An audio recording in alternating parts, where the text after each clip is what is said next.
Professeur de sociologie, membre de l'Académie de médecine et puis effectivement un écrivain, même un romancier. Bonjour Gérald Bronner. Bonjour. Quand je dis romancier, on va parler de Comme des dieux dans quelques instants. C'est à la fois fascinant et presque effrayant parce que c'est de la télé-réalité qui va inventer une nouvelle spiritualité ou peut-être élire un nouveau dieu ou un nouveau messie sur Terre. D'abord, vous avez présidé cette commission Les Lumières à l'ère numérique à la demande du président de la République, Emmanuel Macron. Vous lui avez rendu votre rapport.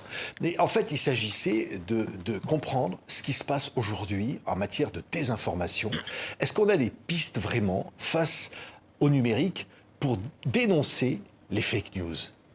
Oui, alors il s'agit effectivement de comprendre les perturbations de la vie démocratique par les flux numériques, grosso modo. Et alors oui, on ne part pas de rien. Il y a toute une science qu'on appelle les sciences sociales computationnelles qui étudie ces flux, qui étudie en particulier ce qu'on appelle les fausses informations, les infox, et comment elles se diffusent. Et c'est d'ailleurs un des éléments de la lettre de mission du président, c'est d'établir l'état de l'art en sciences et de faire des recommandations. Nous en avons fait 30 recommandations. On aurait pu en faire 2000 pour vous dire la vérité, Patrick. Mais en l'occurrence, on s'est centré sur les éléments les plus essentiels qui surnageaient, si je puis dire, de la consultation de l'état de l'art dans la science. Oui. Alors, pour bien comprendre, Emmanuel Macron s'inquiète de cette situation où le numérique est en roue libre. On s'inquiète tous d'ailleurs, mais lui en particulier, en tant que président de la République, au moins à deux titres. Premièrement, parce que vous le savez, il y a des ingérences étrangères, tout simplement, qui se jouent justement des flux numériques pour essayer de déstabiliser nos démocraties. Et ces ingérences, elles viennent de 4 pays principalement, dont la Russie, qui est bien connue, et qui a en effet intervenu lors des élections de 2017. Mais il y a une autre inquiétude fondamentale que nous devons tous avoir, et que l'on observe aujourd'hui, c'est le fait que notre socle commun démocratique est en train de se fracturer. Qu'est-ce que ça veut dire ? Ça veut dire qu'il y a des citoyens qui vivent, disons, dans la même société, mais plus tout à fait dans le même monde. Regardez avec les vaccins et les anti-vaccins. Aux États-Unis, il y a une partie importante des républicains qui pensent que l'élection a été truquée, par exemple. Oui. Si vous pensez que l'élection a été truquée, vous ne pouvez pas avoir le même rapport au président ou à la présidente de la République élu. La notion de légitimité en démocratie est fondamentale. Donc vous voyez, il y a des récits qui tout à coup se diffusent et qui fracturent le socle commun, parce qu'en démocratie, c'est important de pouvoir se disputer. C'est même l'essence de la démocratie, c'est d'avoir des contre-pouvoirs. Constitutionnellement, c'est comme ça. Mais pour se disputer, pour échanger, pour polémiquer, encore faut-il avoir des arguments commensurables. Et là, on a l'impression que certains de nos concitoyens n'habitent plus tout à fait dans le même monde. Oui, c'est quoi ? Qu'est-ce qui fait peur ? Il y a une élection présidentielle. On a peur finalement d'une sorte de complotisme qui pourrait entacher la sincérité du scrutin. Alors moi, je ne crois pas dans l'état actuel des choses que même des ingérences étrangères pourraient changer la nature du scrutin. Mais je dis bien, je ne crois pas, je ne le sais pas. Ça relève plutôt de la croyance. Par contre, ce que je crois, c'est que ces flux numériques, ces attaques numériques, ces épidémies de crédulité pourraient changer l'interprétation du scrutin. Je viens de parler, par exemple, de l'idée que le scrutin aurait pu être truqué. Et bien ça, c'est tout à fait une fausse information qui pourrait se diffuser si toutefois les résultats de l'élection ne complaient pas à certaines catégories de personnes. On pourrait lire, par exemple, certains qui diraient l'élection est truquée, le président est un président fantoche qui a été nommé là par des gens qui dirigent la planète. Absolument.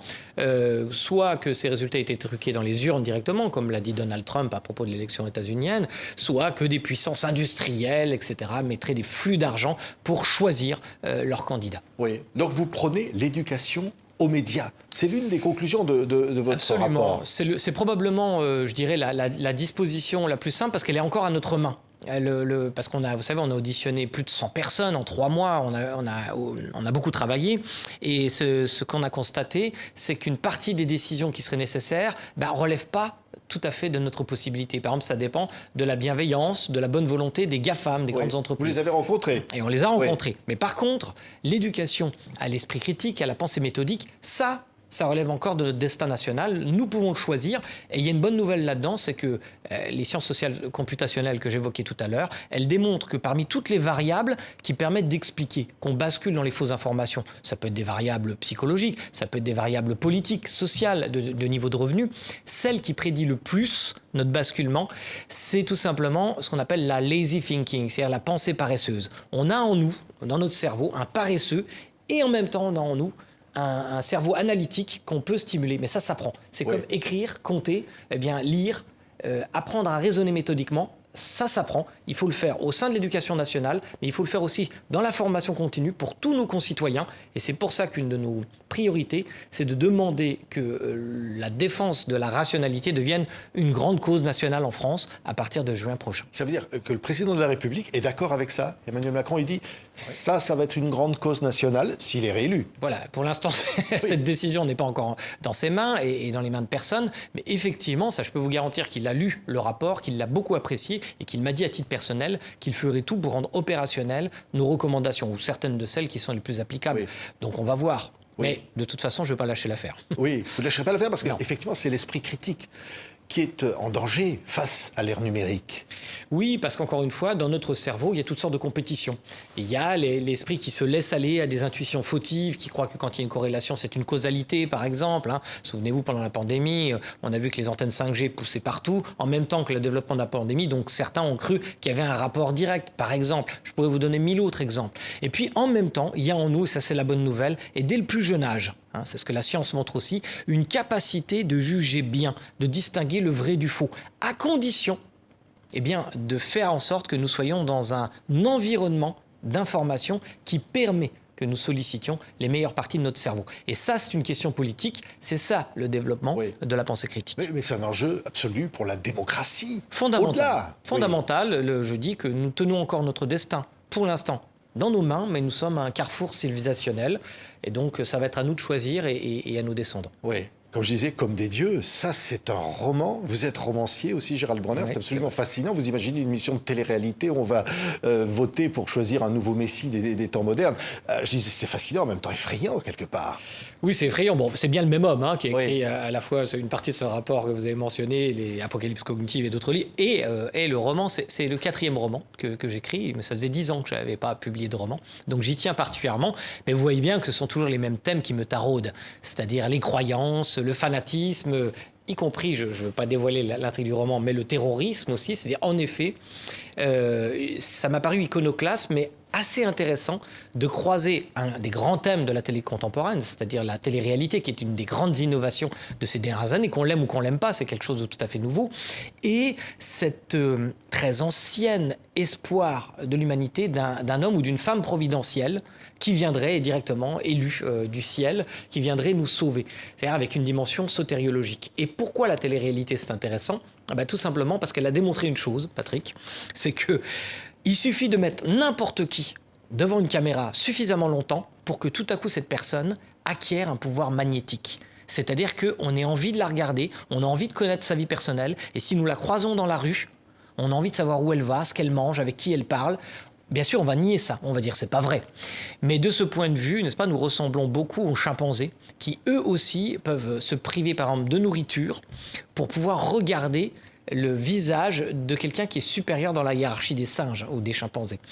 Ça ne veut pas dire que ces individus nous sont supérieurs, bien entendu, mais ça veut dire que quelque chose de profondément enfoui en nous nous commande en quelque sorte de les regarder, nous commande de leur trouver un charisme particulier.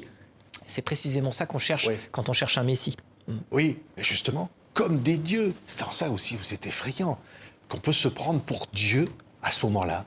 Et pourquoi pas risquer de se prendre pour Dieu. La télé-réalité, vous savez, a tout essayé. Elle a essayé de mettre des jeunes gens fermés dans un loft, et puis elle leur a donné de l'alcool, de la drogue, elle a essayé de mettre même des enfants, des mineurs ensemble pour voir ce qui se passait, sans règles, est-ce qu'ils allaient... Des stars dans des fermes. Voilà, des stars dans des fermes, des animaux connus. Bon, ça c'est moi qui ai inventé dans le roman.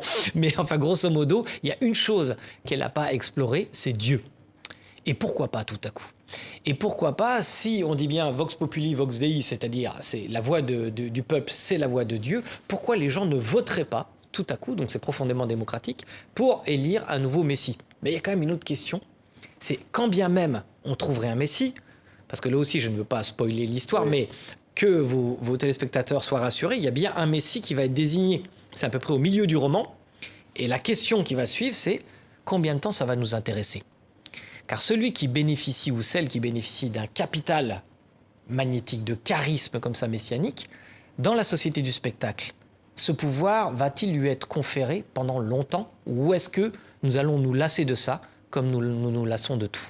Oui. Ce qui est incroyable, c'est que je vous avais reçu pour votre livre absolument fascinant sur le cerveau, les mystères, l'apocalypse cognitive. Et là, vous allez dans dans la fiction.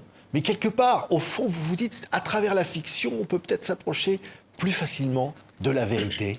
Alors, tout à fait. Ce qui est vrai, c'est que je dépose dans mes romans ce que je n'ose pas écrire dans mes essais.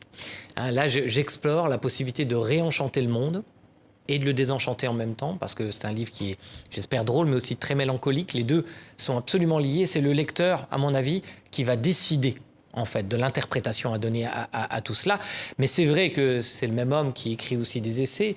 Et dans Apocalypse cognitive, je travaillais beaucoup sur la notion d'entropie cognitive, justement sur notre attention, sur la guerre de l'attention. Et vous voyez que cette guerre de l'attention, elle est au cœur du roman. Oui, il y a la télé-réalité, j'allais presque dire, il y a le livre-réalité. Le lecteur rentre finalement dans ce jeu à travers votre récit romanesque. Oui, au fond, il fait partie de... Il est j'espère, un lecteur-acteur. Et il y a même plus, vous ne l'aurez sans doute pas remarqué, mais je vous en donne comme ça la primeur, il y a un secret en fait dans ce livre. Il y a un bonus caché. Alors il ne faut pas aller le voir tout de suite, c'est important. C'est à la page 303.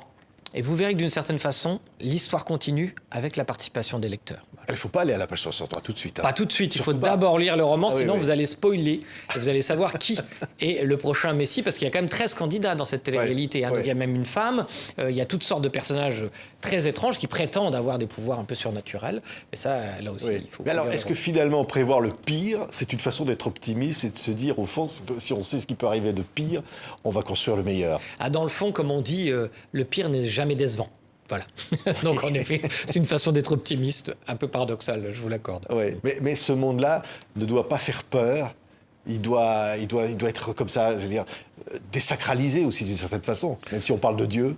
Oui, moi, je ne sais pas si Dieu existe ou n'existe pas. Je suis plutôt agnostique d'ailleurs que athée. Mais ce qui est vrai, c'est que je crois que quand on est des êtres humains, on ne peut pas faire comme si les questions métaphysiques n'étaient pas fondamentales.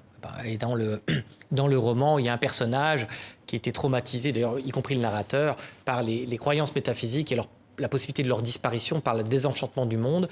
Et même quand on ne croit plus en Dieu, mais qu'on y a cru très fort, il reste comme votre membre fantôme. Vous savez, on dit que certains amputés continuent à sentir ce membre et que ce membre les fait souffrir encore. Et je crois que quand on a cru en Dieu, comme c'était mon cas quand j'étais adolescent, j'ai été extrêmement croyant. Et aujourd'hui, évidemment, j'ai fait ma déclaration d'indépendance mentale. Il reste que ce genre de cicatrice n'est jamais tout à fait refermé. Oui. Être conscient qu'on est forcément manipulé et que parfois même on l'accepte, que c'est agréable, mais tout en gardant la maîtrise de soi. La manipulation est inévitable. Voilà, je dirais que nous nous croyons libres souvent dans l'ignorance des causes qui nous déterminent. Et la bonne connaissance de ces causes nous garantit une petite chance de faire notre déclaration d'indépendance mentale. Merci Gérald Bronner. C'est absolument fascinant ce roman. Hein. Il s'appelle « Comme des dieux ». N'allez donc pas à la page... Pas à la page 303 tout de suite. Attendez la fin. Pas tout de suite. Gérald Bronner était notre invité. Merci beaucoup Gérald. Merci Patrick.